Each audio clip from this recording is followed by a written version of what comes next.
Right, this should be recording. I'm not using my usual camera because my camera is flat as a pancake, like the battery has just gone on it. So this should be recording. I mean, who even knows anymore? But hello everyone. In today's video, I'm going to be talking about what it's like to grow up British. Because in Britain, we have certain systems in primary school, secondary school, and just everyday life that typically I don't think occur in other countries. I mean, I could be wrong. Some of these things could apply to other countries, but these things tend to happen in Britain. So in primary school, when you got to year 6, you were greeted with the royalty that came with sitting on a bench at the back of an assembly hall. And with that responsibility, there was also always someone from your year elected to do the overhead projector. Now on the overhead projector, you had these like clear bits of paper and they had all of the songs just really from the Bible. I mean, that doesn't make sense. The Bible doesn't have songs, but you know, they're all like kind of preaching songs. Also in primary school, about year 2, year 3, you would get your pen license. Up until now, you were writing in pencil, you were just kind of doing your own thing.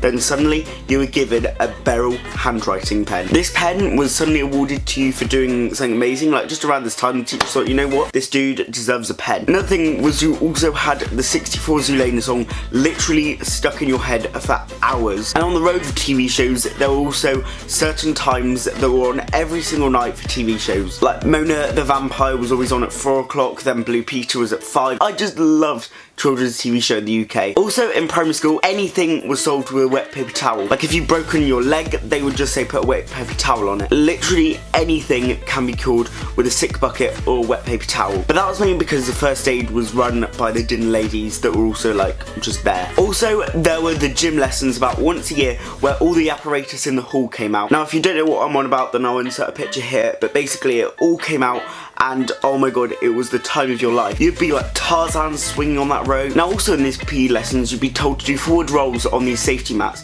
which literally felt like rolling on sheer concrete. Like they were so hard. I mean, I don't really know what's safe about them, but you know. About when Christmas time arrived, you would always pick up one of the Christmas Argos catalogue, and in it you would circle every single toy that you wanted. Like that whole section was just circled for me. At school discos, you would literally get wasted on sherbet lollies and those kind of jelly fruit blackcurrant kind of things. Like forget vodka, these were legit just the best thing ever. You would have the biggest sugar high at the primary school discos. You would also feel like an absolute grown-up when the teacher elected you to write things on the whiteboard. Out of all the 30 students, you were given this privilege. You were the chosen one. Also, I don't know about you guys, but when you were given whiteboards, you would always hand the dirtiest one to the enemy in your class. You know those dry erase boards, like you would always just give them like the mankiest scribbled on boards, because that was just revenge in those days. When you were a child, you were literally willing to sell your whole family in order to be on either Trapped, Raven, or 50-50, or just any of the shows.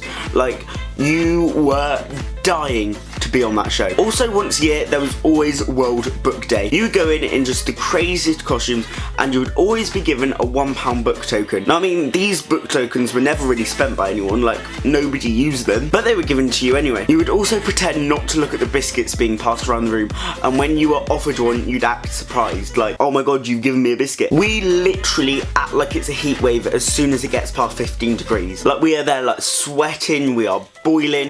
We don't know how to cope because most of the weather here is like 10 degrees.